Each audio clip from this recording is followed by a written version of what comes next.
Como ya les había dicho, la clase anterior fue la última de las bienaventuranzas y hubiera sido un buen momento para hacer un resumen, pero yo quería dejarlo para esta lección por el simple hecho de que ya habríamos terminado todas las bienaventuranzas. Entonces, los invito a que abran sus Biblias, ya sea que quieran acompañarme con la vista a Mateo 5. Vamos a de nuevo a leer las bienaventuranzas en la versión de Biblia que quieran y vamos a repasar cada una de ellas. No nos va a tomar mucho tiempo, realmente son cosas que vamos a precisar únicamente para tener fresco estas bienaventuranzas y, y bueno, reconocer que descubrimos que en estas forman o nos dan un retrato, por así decirlo, del carácter de un verdadero ciudadano del reino, aquello que Jesús estaba desafiando a sus discípulos, porque nos damos cuenta al final, y tal vez me estoy adelantando esa parte, que cada una de estas bienaventuranzas espera que sea en la vida de cada uno de nosotros, pues siendo discípulos, siendo eh, hijos de Dios. Entonces, pues voy a estar haciendo lectura de cada una de ellas y hacer un pequeño comentario. Igual si hay alguna pregunta, alguna duda, pues pueden decir. Este, y así, ¿no? Entonces, pues dice el versículo 3, lo leo en una versión internacional. Dichosos los pobres en espíritu, porque el reino de los cielos les pertenece. Esa es la primera bienaventuranza, bueno, al menos en el orden que pues encontramos en nuestras Biblias. Y esta, por así decirlo, es como el inicio de este caminar, de esta serie de eh, muestra o retrato que nos muestra Jesús sobre el carácter de un ciudadano, ¿no? Ya lo decía. Y comienza por el hecho de dejar de confiar en nosotros mismos y reconocer que necesitamos por completo de Dios, que no es por nuestras capacidades, sino es por lo que Él hace en nuestra vida. Y aquí es reconocer que somos incapaces, que no podemos solos. Esa es la primera bienaventuranza. Y tal cual, el reino pertenece a quienes llegan con las manos vacías, con esa humildad, con ese reconocimiento, para recibir lo que nos es dado por gracia, únicamente por gracia. Entonces, esta es la primera bienaventuranza, pobres en espíritu, que nos reconocemos incapaces de nosotros, por nosotros mismos, de pues hacer cada una de las cosas que Dios demanda, ¿no? Reconocemos que necesitamos a Dios en nuestro corazón para ser transformados, ¿no? Bienaventuranza, bueno, dos, ¿no? Segunda bienaventuranza, versículo 4. Dichosos los que sufren porque serán consolados. Y podemos reconocer aquí que, de cierta manera, para entender lo que sí es, podríamos decir lo que no es. Y el corazón endurecido no cambia, no se deja impactar o moldear, mientras que el corazón que es sensible, que llora, eh, que se permite sentir, es aquel el que puede aprender, que puede madurar y que puede encontrar verdaderamente en Jesús un consuelo. Por eso entendemos, y lo vimos en la lección, que el llanto purifica, fortalece, enseña. Y Dios consuela a quienes no dejan de sentir, a quienes se permiten ser sensibles, tanto a las cosas que pasamos como a las cosas que los demás pasan. Versículo 5, dichosos los humildes porque recibirán la tierra como herencia. Otras versiones dicen los mansos.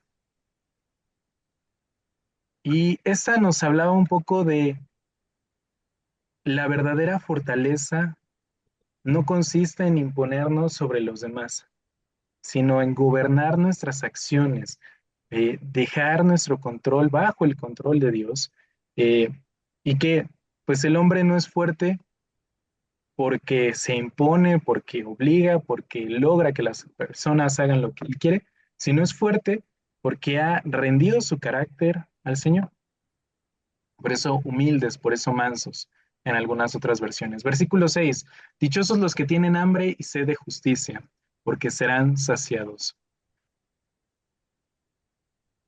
Un discípulo, un ciudadano del reino, no se conforma con conocer la voluntad de Dios. Realmente la anhela, la busca, incluso quiere vivir la voluntad de Dios. Y eso también implica la justicia, el deseo, ya veíamos insaciable en tanto a hambre y sed, que son las palabras que utiliza Jesús para enfatizar la importancia que tiene esto en el corazón del creyente, del discípulo. Al final de cuentas, una persona que vive esta bienaventuranza no deja la justicia como si fuera una idea ahí, sino la convierte realmente en su estilo de vida, en una pasión que mueve todo lo que sucede. Busca que las cosas sean justas. Obviamente no como nosotros quisiéramos, no nuestra justicia, sino la justicia de Dios. Versículo 7. Dichosos los compasivos porque serán tratados con compasión. Cuando nosotros reflexionamos todo lo que hemos recibido de Dios, todas las misericordias, bendiciones, eh, realmente tenemos que reconocer que no podemos vivir indiferentes ante el dolor de las demás personas, sino que por esa misma gracia que nosotros hemos recibido debemos de desbordar en gracia hacia los demás, ¿no? Así que esta bienaventuranza habla de un corazón que es transformado en la manera en que trata a los demás, con esa misericordia, con esa compasión que nos caracteriza y que caracteriza íntegramente al Señor, con el acto más maravilloso que ha hecho, morir por nosotros, ¿no? Su sacrificio en la cruz. Entonces, de esa misma gracia nosotros damos hacia los demás. Versículo 8 dice, dichosos los de corazón limpio, porque ellos verán a Dios. Esa bienaventuranza habla de integridad, nos habla de ser auténticos en un sentido estricto, de no solamente aparentar, que se exteriorice, que somos hijos de Dios, sino que sea también íntegro en nuestro corazón, que nuestro corazón también esté limpio, puro. Realmente la pureza no es solamente una apariencia de domingo religiosa, sino es una vida íntegra en todos los sentidos, en todas las áreas, delante de Dios, sin ser hipócritas, sin ser doble cara, sin traicionar lo que ya hemos recibido del Señor, sino al contrario, ser completamente íntegros, desde el interior hacia el exterior, como que la gente lo pueda notar, como también lo que no pueden ver, lo que vive en nuestro corazón, que también sea del Señor, ¿no? Y ya hablábamos en este punto de que si hay algo en nuestro corazón que no le hemos entregado, que no hemos puesto en manos del Señor, pues es momento de hacerlo, ¿no? Versículo 9. Dichosos los que trabajan por la paz, porque serán llamados hijos de Dios. Y este era un desafío muy grande cuando lo hablábamos. Notábamos que somos llamados a buscar la conciliación, a buscar justamente la armonía, a ser pacificadores. Como discípulos no alimentamos los conflictos, no buscamos eh, la discordia, la guerra, los conflictos, sino buscamos llevar esa paz a donde hay división, a donde hay conflicto. Intervenir es de nuevo actuar.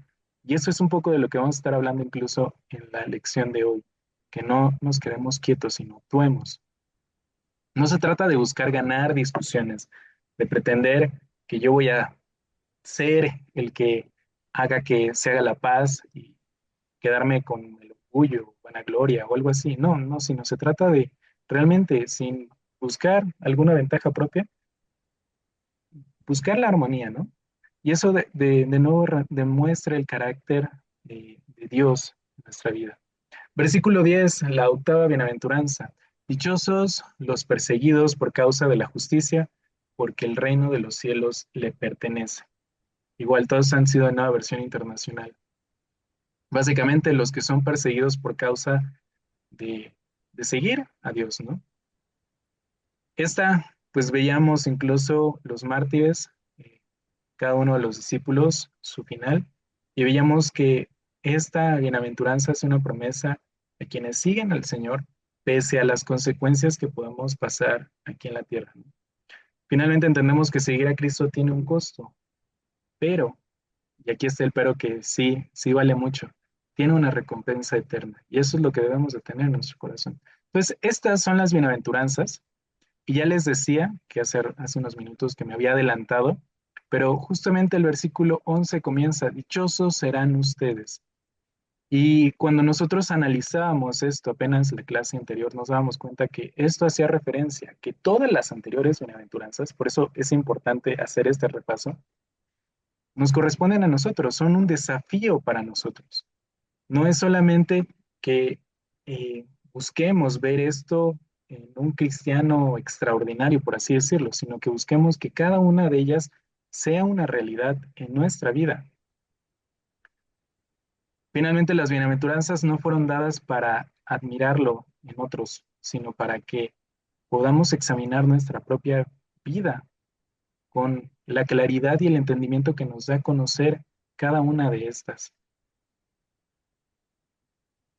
Porque al final de cuentas, cuando estas 8 bienaventuranzas, 8 virtudes, también les podríamos decir, comienzan a verse en nuestra vida, el mundo deja de ver simplemente a un seguidor de Jesús y comienza a ver la transformación de Dios en nuestro corazón por medio del Espíritu Santo. Por eso es importante que nosotros podamos vivir con cada una de ellas, ¿no? Ahora que ya las entendemos, nos damos cuenta que Dios promete algo en correspondencia, pero eso no debe ser nuestro motivador, sino debe ser realmente que esto muestra el carácter, el perfil, el retrato de un ciudadano del reino. Entonces, bueno, promesa cumplida. Ahí el repaso de las bienaventuranzas. Obviamente hay muchísimo que decir, vimos cada una de ellas, cada versículo, una lección entera. Traté de aquí agrupar lo más posible y tratar de refrescarnos la memoria con, bueno, pequeñas algunas cosas que podemos notar de esta lección, de estas lecciones, pero bueno, ahí está las bienaventuranzas, el sermón del monte, que pues muestran el carácter de un ciudadano del reino de Cristo, como también viene nuestra lección. Y ahora sí, vamos a la lección 9. Pasamos a un nuevo pasaje. Ahora vamos a estar leyendo Mateo 7, del 7 al 12. Entonces igual los invito a que acompañen la lectura en la versión de Biblia que quieran. Son apenas unos versículos y vamos a entender varias cosas porque aunque la lección se enfoca particularmente en una cita que viene en este pasaje que les acabo de decir, vamos a entender que hay varias cosas importantes que mencionar. Entonces, eh, ahora sí, la regla de oro que hemos escuchado varias veces. Si, si ya han escuchado con respecto a qué se hace referencia a esta regla, pues vamos a entenderla a más detalle. Y si no, pues qué mayor oportunidad que esta para aprender, ¿no? Entonces, pues vamos a Mateo 7, del 7 al 12, y leo en Reina Valera, después nueva versión internacional, nueva traducción viviente, son apenas unos versículos. Y dice nueva Reina Valera. Pedid y se os dará, buscad y hallaréis, llamad y se os abrirá, porque No es todo cierto. aquel Es cada tres que horas pide, igual va. porque todo aquel que pide, recibe, y el que busca, halla, y el que llama, se le abrirá. ¿Qué hombre hay de vosotros que su hijo le pide pan, le dará una piedra? O si le pide un pescado, le dará una serpiente. Pues si vosotros, siendo malos, sabéis dar buenas dádivas a vuestros hijos, ¿cuánto más vuestro Padre que está en los cielos dará buenas cosas a los que le piden? A los que le pidan. Así que todas las cosas que queráis que los hombres hagan con vosotros, así también haced vosotros con ellos, porque esto es la ley y los profetas. Una versión internacional dice, pidan y se les dará, busquen y encontrarán, llamen y se les abrirá, porque todo el que pide recibe, el que busca encuentra y el que llama se le abre. Versículo 9. ¿Quién de ustedes, si su hijo le pide pan, le da una piedra? O si le pide un pescado, le da una serpiente. Pues si ustedes, aun siendo malos, saben dar cosas buenas a sus hijos, ¿cuánto más su Padre, que está en los cielos, dará cosas buenas a los que piden? Así que todo, en todo, traten ustedes a los demás tal y como quieren que ellos los traten a ustedes. De hecho, eso es la ley y los profetas. Y bueno, nueva traducción viviente también nos puede dar una idea, pero es muy, muy parecida a una versión internacional. Pues nos vamos a quedar con esas únicas dos versiones. Y ahora sí, con eso en mente vamos a hacer este análisis de algunas consideraciones importantes que nos ayudan a entender un poco más este pasaje. Entonces vamos al primer punto, que dice, el ser humano es inquisidor. ¿Qué quiere decir esto? Pues que investiga, le gusta examinar por naturaleza propia, ¿no? Le gusta irse al detalle del detalle, ¿no? Y por eso continúa el texto diciendo, en su afán de saber el origen de todas las cosas, siempre ha buscado el conocimiento más fundamental u original. En todo hemos tenido curiosidad y en todo hemos querido buscar y dar respuesta a las cosas. De allí que existan muchas escuelas, posturas o religiones que pretenden dar al ser humano dirección. Y esto lo sabemos y lo tenemos muy, muy claro, ¿no? Para todas las áreas de su vida. Encontramos entonces algunas expresiones interesantes que enfocan un principio rector para la vida. Cada una de estas expresiones busca darnos justamente un principio para guiar nuestra vida, ¿no?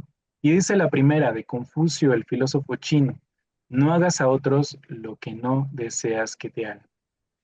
El libro de Tobías, en el capítulo 4, versículo 15, que es un libro deuterocanónico, no está en nuestras Biblias, en las Biblias católicas sí se encuentra, y con deuterocanónicos entendemos como, básicamente como segundo canon, ¿no? Deuteros, segundo, canon, regla o lista, ¿no? Y eso hace referencia que es de un segundo canon. No está dentro de nuestra Biblia porque consideramos que, entre varias cosas y de una manera tal vez muy concisa, no son cristocéntricos. Tienen muchísima información relevante que nos ayuda a entender un poco más el contexto histórico, cultural de aquel momento, pero hay muchos versículos que conflictúan con el resto de la Biblia, con lo que tenemos.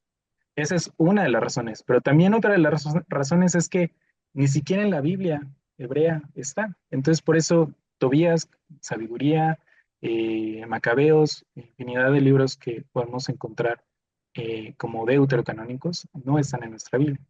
Y dice Tobías 4:15, lo que odias no lo hagas a nadie. Y el filósofo griego Filón dice, no debe uno hacer lo que le disgusta que le hagan. Rabí Eliezer, maestro judío, dice que el honor de tu amigo sea tan claro para ti como el tuyo propio. Y bueno, el benemérito de las Américas, Benito Juárez, el respeto al derecho ajeno es la paz. Cada una de ellas son principios, lo que dicen es valioso, es significativo, no podríamos estar en contra de ello, porque realmente no están motivando a algo que vaya en contra de la Biblia. Pero sí hay alguna particularidad. Cada uno de ellos se queda en un punto estático, y es lo que vamos a entender, en un punto de no hacer, mientras que la Biblia se va a algo más, y Jesús nos desafía a algo más, al hacer. Entonces, bueno, eso hay que tenerlo en mente. El punto número 2, es evidente que en todos los casos se trata de la regla de no hacer. Podemos llevar a esa regla la regla de cobre, pero la regla de Jesús que nos presenta es la regla del hacer. Entonces aquí hay una diferencia entre no hacer y hacer. Y esa es particularmente la distinción, de una manera muy sencilla, entre la regla de cobre, como podríamos nombrarle a esta, a la regla del no hacer, versus la regla de oro, la regla del hacer. Otra versión de Biblia, Dios habla hoy, dice, así pues, hagan ustedes con los demás como quieran que los demás hagan con ustedes, porque eso se resume, porque en eso se resume la ley y los profetas. Pues bueno, ahí tenemos otra versión de Biblia, ya la habíamos leído, una versión internacional, tenemos también nueva traducción viviente, haz a los demás todo lo que quieras que te hagan a ti. Esa es la esencia de todo lo que se enseña en la ley y los profetas. Y bueno, yo agrego aquí dos puntos más, el punto 4 y el punto 5, que nos ayudan un poco a entender y porque no vamos a ahondar mucho en eso, pero es importante tener en cuenta. Regresemos de nuevo y les pido que vayan con su vista de nuevo a Mateo 7, del 7 al 12, y vamos a ver que está dividido en tres secciones. Yo los voy a guiar en este sentido, porque la primera sección correspondería, y esto únicamente eh, de secciones o esta división, podríamos decirla por temática, por lo que hace referencia. Y la primera sección corresponde del versículo 7 al 8. Del 7 al 8 Jesús nos está dando más instrucciones para la oración. Y digo más instrucciones porque si regresamos incluso a capítulos anteriores, nos vamos a dar cuenta que Jesús está hablando de esto, de la importancia incluso que tiene la oración. Es que vemos que Jesús lo enseña mucho, como también lo hace mucho, ¿no? Entonces podemos decir que del 7 al 8 son instrucciones para la oración. Y también tiene una particularidad, vemos como una intensidad progresiva. Pedid, buscad, llamad. Y eso es interesante, también nos podría dar para estudiar a detalle por qué utiliza estas palabras, ¿no? Pero les digo, no vamos a ahondar en eso, pero es importante mencionarlo. Ahora, este pedid, buscad, llamad, lo podemos traducir de cierta manera a la intensidad, la pasión o la persistencia con la que debe de ser la oración. Y si quieren anotar esas tres palabras, que tal vez son claves, les repito, Jesús nos llama a tener intensidad, pasión, persistencia en nuestra oración. Esas son tres palabras que podríamos mencionar de una manera muy resumida de estos dos primeros versículos, el 7 y el Otra 8. vez, hermano, por favor, please. Gracias. Sí. Jesús nos llama a tener intensidad, pasión y persistencia en la oración. Ahora, créanme que me cuesta mucho decir, vamos a los siguientes, porque hay mucho que decir de esto, ¿no? Leía varios comentarios al respecto de estas serie de palabras, pedir, buscar y llamar. Y de entrada, una de las cosas que les puedo mencionar es que la palabra llamar me significó mucho por un comentario que encontré, que mencionaba que una persona muda puede llegar a llamar a la puerta sin ningún problema. Una persona que no ve puede llegar a la puerta y tocar. Una persona que tiene alguna dificultad, que su intelecto no le ayuda, puede hacer eso. O sea, no es tan complicado llamar a la puerta. Y por eso Jesús utiliza esa palabra, porque hace referencia a que nosotros podemos acceder al Padre sin ninguna dificultad, o es sencillo de cierta manera. Llamad es fácil en ese sentido. Y eso nada más es de ese comentario que no me quiero guardar, que me sorprendió mucho, porque a eso hace referencia, llamar a la puerta, tocar a la puerta, ¿no? Y bueno, como les decía, vamos a seguir. Ahora vamos con la segunda sección que correspondería, y esto a manera solamente de estudio, a manera de poder segmentarlo en cachitos para analizarlo mejor. Y esa segunda sección podría ser desde el versículo 9 al 11. Del versículo 9 al 11 lo leo rápidamente. Dice, ¿qué hombre hay de vosotros que si su hijo le pide pan, le dará una piedra? O si le pide un pescado, le dará una serpiente. Pues si vosotros, siendo malos, sabéis dar buenas dádivas a vuestros hijos, ¿cuánto más vuestro Padre que está en los cielos dará buenas cosas a los que les pidan? Y esta, pues les digo, es la segunda sección en la que podemos dividir este pasaje que estamos leyendo en esta lección. Y aquí les comparto un comentario. En comparación con el Padre humano, ¿cuánto más es Dios un Padre bueno y amoroso? Y vuelvo a repetir, ¿cuánto más? Porque esas son las palabras que utiliza Jesús. ¿Cuánto más? Jesús utiliza estas palabras para hacer referencia al Señor. No dice cuánto más, sino de cierta manera como que nos deja a nosotros la reflexión. Porque deja esa pregunta abierta. No nos dice la cantidad, no nos dice la respuesta como tal, pero sí nos da a entender que Dios, que es bueno en esencia, que su naturaleza es, y Juan lo dice, Dios es amor, ¿cuánto más puede darnos Dios? Y esa es la pregunta que deja ahí pensando y sobre todo nos desafía y nos confronta en nuestro corazón para darnos cuenta de lo amoroso que es Dios, ¿no? Si nosotros, como dice el pasaje, a nuestros hijos no les negamos nada, incluso a veces como padres lo hemos visto, tal vez, digo, yo no soy padre, pero puedo verlo a veces en los papás que se desprenden de las cosas para darnos a nosotros. Pues ahora imagínense cuánto más Dios, ¿no? Y así lo deja Jesús ahí para que reflexionemos en eso. Y bueno, esas son las dos primeras secciones, porque la siguiente sección que corresponde al versículo 12 es la que vamos a estar viendo en toda esta lección. Y con eso en mente y yo quedando un poco tranquilo de que no dejamos de lado esos versículos, sino también los tomamos en cuenta, pues ahora sí les doy unos minutos para que puedan contestar las dos preguntas que tienen ahí.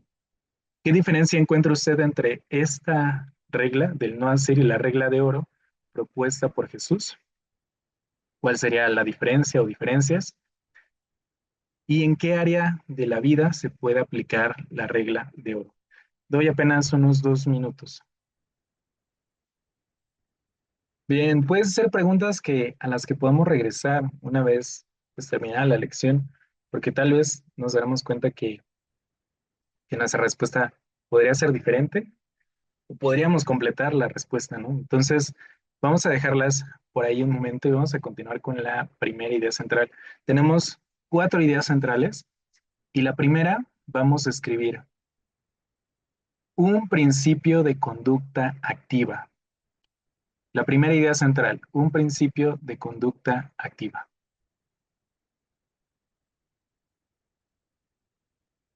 Un principio de conducta activa. Y aquí el texto nos comienza con un versus para ayudarnos a entender. No hacer el mal es un principio legal fundamental en toda la sociedad. Versus, pero hacer el bien es un principio espiritual indispensable en la fe cristiana. Podemos cumplir nosotros con lo que la ley, vamos a decirle, humana pide para vivir en la sociedad, y es no hacer ciertas cosas, ¿no? Pero el principio espiritual, lo que nos dice esto, es hacer el bien, y eso tal vez es empezar a entender la clave. El desafío es actuar. No hacer nada es fácil aún para el inútil. No hacer daño a otros es algo que aún los muertos pueden hacer. Pero actuar a favor de otro es una actividad en la que Dios interviene y muestra su carácter. Y aquí podríamos pensar, ¿por qué Dios interviene? Porque a veces no es fácil por nosotros hacer las cosas que benefician a los demás. A veces necesitamos justo que el Señor motive nuestro corazón a actuar. A veces podemos tener odio, resentimiento, molestia, no sé, algún disgusto que dices, híjole, no, no quiero ser bueno contigo, pero soy llamado a hacerlo, ¿no? Y ahí es donde entra Dios, el Espíritu Santo en nosotros para motivarnos, para poner el querer como el hacer, para justamente cumplir con la regla de oro. Para cumplir con la regla de oro hay que estar muy vivos, y eso no solo quiere decir estar muertos, sino no estar muertos, sino tener la vida de Cristo en nosotros. Y ya se los comentaba un minuto, ¿no? Eso, de que no es por nosotros mismos a veces que podemos hacer las cosas, a veces necesitamos ayuda del Señor para actuar de esa manera. Por eso, seamos realistas, no siempre podemos por nosotros. La regla de oro nos desafía a ser útiles, a ser activos a favor de otros, nos desafía a caminar por la vida dejando huellas que ayuden a otros a llegar a Jesús. De nuevo, el testimonio es importante. Todas las semillas que se arrojan a la tierra tienen la misma posibilidad, pero no todas dan fruto. Si los hombres y las mujeres de hoy somos semillas, debemos ser activos y no pasivos en la tarea de dar fruto, que dé vida a los que nos rodean. Entonces, ahí la importancia de nuestro testimonio, la forma en que actuamos, la forma en que contestamos, la forma en que nos eh, desenvolvemos en la sociedad, porque justamente eso puede ser la semillita para que las personas quieran conocer lo que hay en nuestra vida y conozcan al Señor. Entonces, a manera de conclusión de esta primera idea central, la regla de cobre es la regla del no hacer. Ya lo mencionábamos, ¿no? La regla de oro es la regla del hacer, del activar la vida, la regla de vivir muy vivo y caminar muy despiertos haciendo el bien. No basta con no hacer el mal. Cristo nos llama a hacer el bien. Una evita el daño, la otra produce bendición. Una requiere distancia, la otra nos exige involucrarnos. Por nosotros mismos tendemos a la pasividad, al no hacer. Por Cristo somos impulsados al servicio. A eso somos desafiados. La regla del cobre dice, no hagas. La regla de oro dice, haz. La regla de oro solo puede vivirse plenamente cuando Cristo vive en nosotros. Y esa es la primera idea central. Tal vez justamente el concepto, el fundamento principal de qué consiste la regla de oro. Pero vamos a ver las otras implicaciones que tiene esta regla. Así que vamos a la segunda idea central y escribimos un principio de conducta sacrificial. Un principio de conducta sacrificial. La primera fue un principio de conducta activa. Ahora, la segunda, un principio de conducta sacrificial. Y dice el texto, sacrificio en la Biblia no significa desperdiciar algo, sino darle un uso más sublime a lo que sacrificamos. Sacrificio no es perder una cosa, sino ganar el privilegio de algo, de que algo nuestro sea usado por Dios. Cuando pensamos en la regla de oro en términos de sacrificio, debemos entender lo siguiente: nuestra vida tiene la posibilidad de ser un instrumento de Dios para algo más sublime que la simple existencia ordenada y sometida a las reglas y leyes de los hombres que hemos inventado para vivir.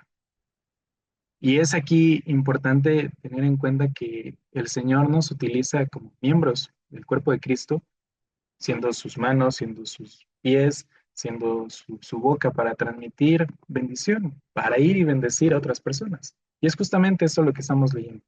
Digámoslo así, hay una gran diferencia entre cumplir la ley de no matar, lo cual no requiere tanto esfuerzo, y vivir luchando por conservar la vida a alguien, lo cual requiere una entrega y sacrificio.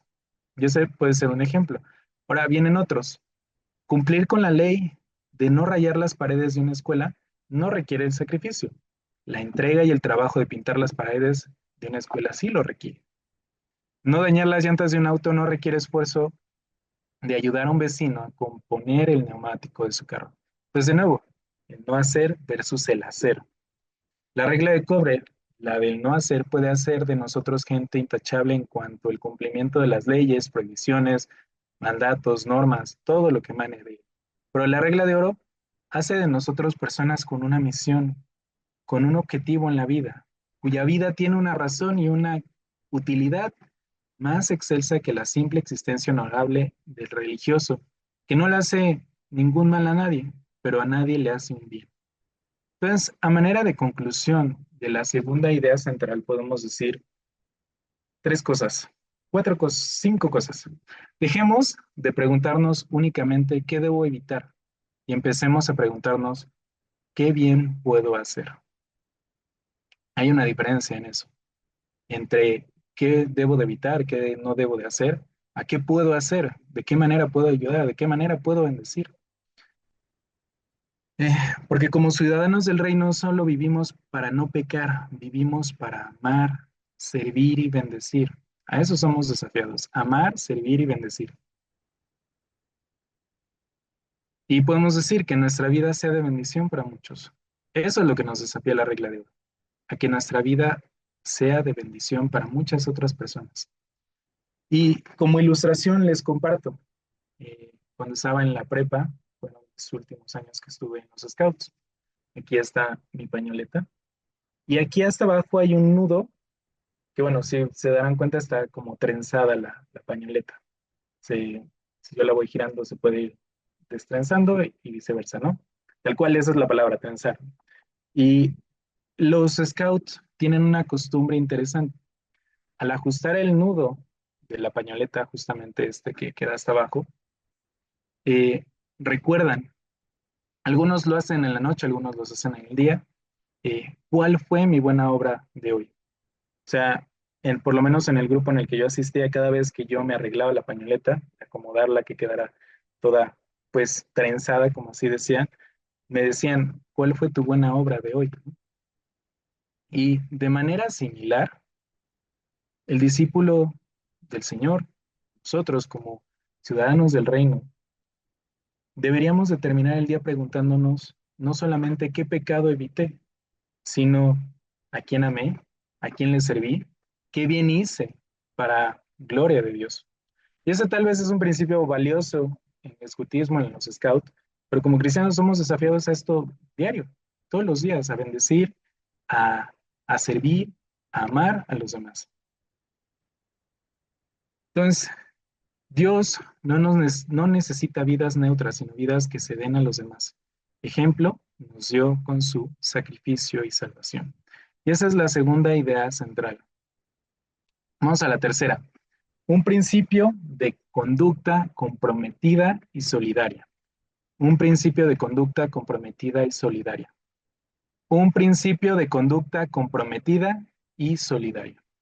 Entonces, la primera fue conducta activa, conducta sacrificial, la segunda, y la tercera, conducta comprometida y solidaria. Y dice el texto, no hacer nada a nadie no nos relaciona por nada con nadie. Nos enconcha en nuestro egoísmo, nos hace actuar de una forma impersonal.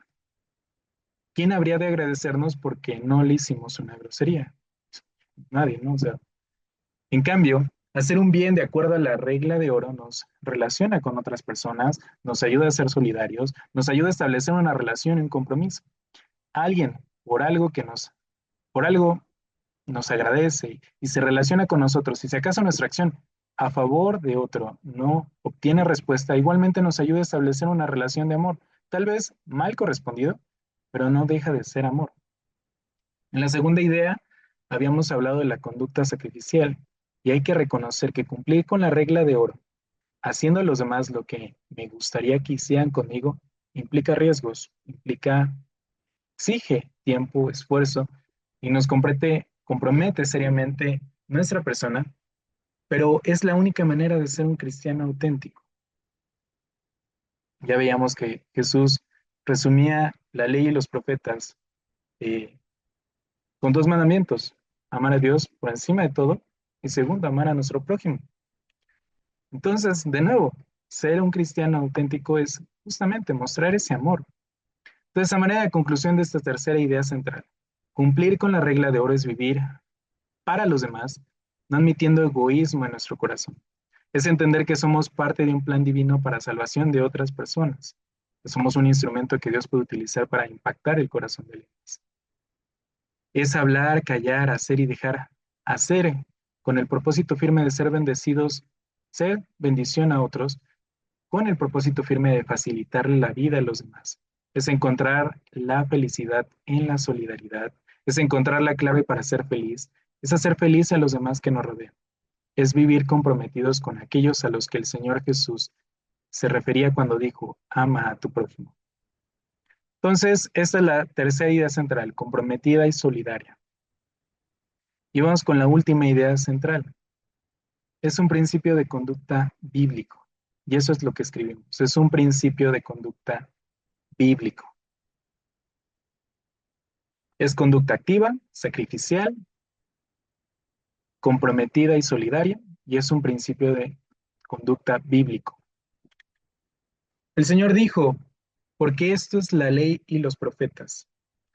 Tan sencillo es, no sé cómo existe gente hoy en día que insiste en glorificar el legalismo que el Señor condena tan severamente. El asunto es muy sencillo, si alguien quiere ser muy bíblico, debe someterse a la regla de oro, porque de acuerdo con el Señor, no de acuerdo con ningún maestro, pastor, libro o canto, la regla de oro resume todo lo que se encuentra en la ley y los profetas. Además, debemos entender por la expresión la ley y los profetas a las escrituras que se tenían en aquella época y que se consideraban inspiradas por Dios. Así que se trata de todo el Antiguo Testamento. Y hoy podríamos hablar de toda la Biblia. Juan 13, 34 al 35 dice, y si quieren anotar la cita, Juan 13, 34 al 35. Este mandamiento nuevo les doy, que se amen los unos a los otros, así como yo los he amado. También ustedes deben amarse los unos a los otros. De este modo, todos sabrán que son mis discípulos, si se aman los unos a los otros. Y apenas en este versículo Jesús menciona amarse los unos a los otros tres veces por lo menos, ¿no? Tres veces en realidad. Entonces, ahí la importancia de este mandamiento. Entonces, ser bíblicos, si continúo con el texto, no es entonces saberse muchos versículos o muchas leyes. Ser bíblicos no es un asunto intelectual. Ser bíblicos es un asunto de conducta, de comportamiento, de estilo de vida. Esta verdad es paralela a la que dijo Pablo en Gálatas 5, 22 al 23. Mas el fruto del Espíritu es amor, gozo, paz, paciencia, benignidad, bondad, fe, mansedumbre, templanza. Contra tales cosas no hay ley. La Biblia habla del comportamiento como señal y fruto del Espíritu Santo en nuestra vida. Entonces, ser bíblicos, ser espirituales es un asunto de comportamiento, un asunto de ética, un asunto de forma de ser, de manera de vivir, es un asunto de estilo de vida. Y podemos reflexionar un momento en la siguiente pregunta. ¿De qué me serviría saber la Biblia de memoria si no vivo con ella? Si vivo en contra de ella. si no vivo como la Biblia nos desafía, pues de nada nos serviría conocer mucho. Y hay muchos libros que a veces consulto de personas que son ateas y conocen mucho de la Biblia, y conocen mucho el contexto histórico, se documentaron mucho, deciden no creer, simplemente no creer, pero de nada les sirve eso. Nosotros podemos tener mucho conocimiento, pero si no vivimos eso, no sirve de nada. Entonces, a manera de conclusión de esta cuarta idea central, el amor con el que actuamos nos identifica como sus discípulos y nuestra obediencia demuestra nuestro amor por Cristo. Ser espirituales y ser bíblicos es tratar a los demás como deseo que me traten. Y esas son las cuatro ideas centrales de nuestra lección 9, la regla de oro. Y no sé si hay algún comentario, duda, o hace falta que repita algo. No, hermano. Yo sí, Omar, ¿podrías repetir las cuatro partes que apenas estoy llegando a casa? Sí, no te preocupes, Mau.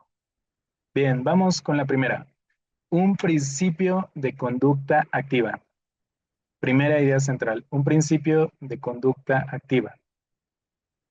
Segunda idea central, un principio de conducta sacrificial. Un principio de conducta sacrificial. La tercera, un principio de conducta comprometida y solidaria. Un principio de conducta comprometida y solidaria. Y la última idea central, un principio de conducta bíblico. Un principio de conducta bíblico. Listo. Gracias. ¿Algo más? De nada, Majo. ¿Hay alguna otra petición? ¿Comentario? Creo que es muy claro.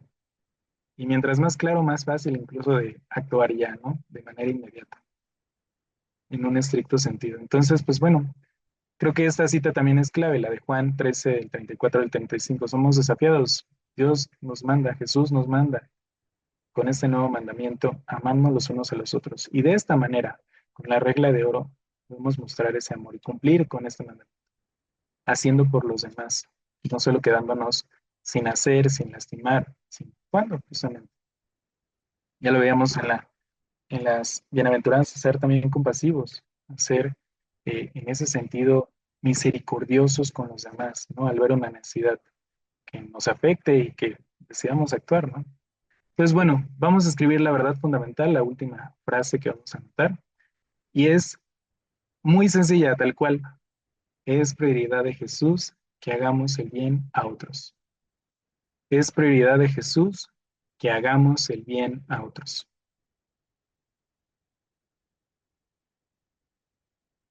Y creo que más claro, más sencillo, más directo no podría ser. Es prioridad de Jesús que hagamos el bien a otros. Y esa es la regla de oro. Igualmente, sé que lo he omitido en algunas lecciones, espero que no por eso no lo hagan, pero escriban la cita a memorizar, que también sería bueno que la memorizaran, aunque yo no se las pida. En alguna parte del cuadernillo, yo les decía que en la parte de hasta arriba, y en este caso corresponde a Mateo 7:2, que es justamente la cita que estuvimos estudiando. Así que en todo traten ustedes a los demás tal y como quieren que ellos los traten a ustedes. De hecho, esto es la ley y los profetas. Pues les pido que se dediquen unos minutos a escribirla en la versión que les guste, en su cuadernillo. Y si no lo han hecho, porque yo tampoco se los he recordado en las lecciones anteriores, bueno, dense unos minutos para hacerlo y anotar las citas que son claves, son fundamentales, son muy importantes, incluso las memorizáramos, pero por el momento, pues anótenlas, que las tengan ahí presentes. Y bueno, esa nuestra lección 9. No sé qué les parece. Yo veo que los cuadernillos tal vez no se avanzan mucho porque ese es el módulo más extenso, pero vamos a aprender mucho. Entonces no sé si hay algún otro comentario.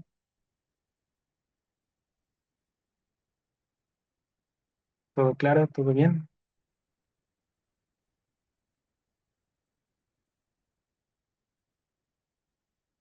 Sí, hermano, todo bien.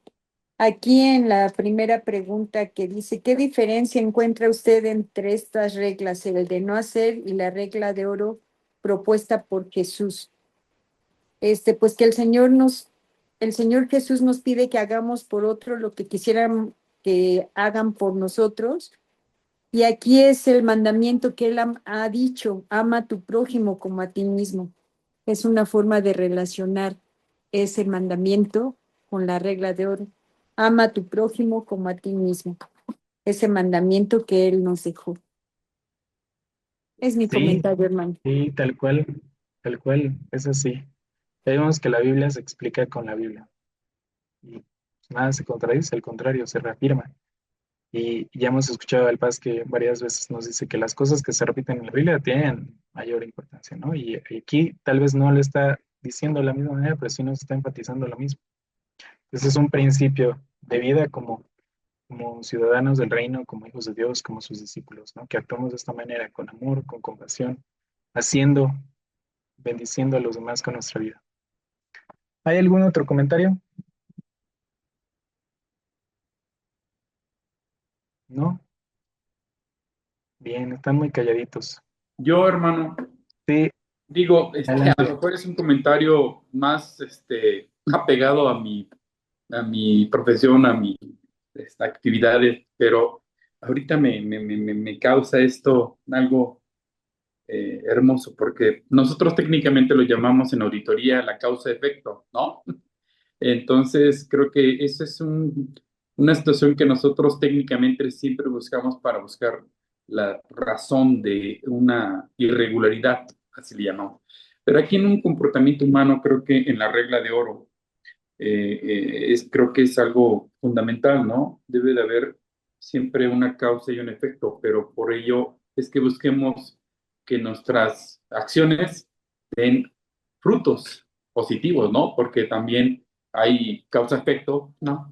Que propician el que cómo voy a poder tener algo bueno si yo no lo propicio, ¿no? O sea, yo no lo puedo causar, yo al contrario, me enfoco en o las personas que no están alineadas a Dios y a su palabra, pues no miden estas consecuencias, ¿no? Creo que en el temor creo que esa es la gran diferencia, ¿no? El temor y temor y amor ¿no? Es algo tan contradictorio, pero yo así lo quiero expresar, quizás estoy mal, pero lo expreso tal y como lo siento en este momento, porque es lo que damos.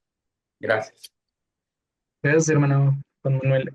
Pues sí, sí es posiblemente a primera instancia contradictorio el temor y el amor, o sea, como que esas dos cosas como que existan, pero el temor al que nosotros reconocemos en la palabra es un temor reverente, un temor de reconocimiento, es de sé quién eres tú, ¿no? Cuando veamos a Juan pues, que se le estaba revelando lo que encontramos en Apocalipsis, nos damos cuenta que se humilla, se va completamente al piso, ¿no? Rostro al piso.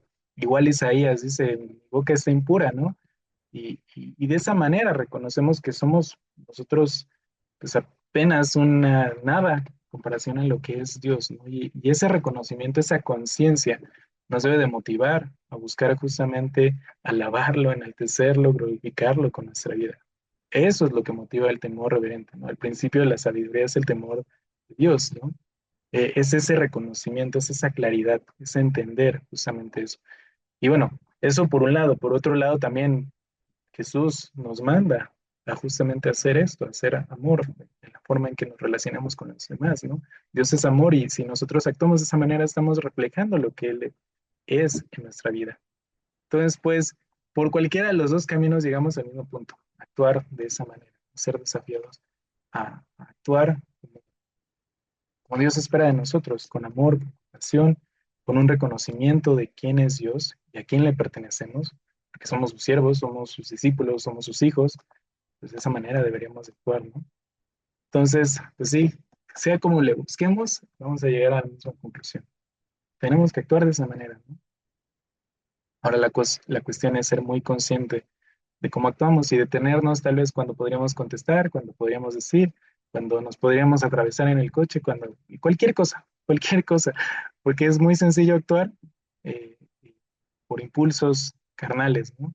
Pero ya actuar justamente buscando glorificar al Señor tal vez es más difícil y ese es el desafío, el gran desafío, ¿no? Entonces, pues bueno, tal cual incluso la pregunta que viene ahí, ¿qué ajustes debo hacer para vivir esa prioridad del Señor? Pues ya nos lleva a reflexionar un poco qué cosas debo de cambiar, ¿no? Y bueno, cada quien tendrá alguna situación en su vida que puede ser la más inmediata a hacer, ¿no?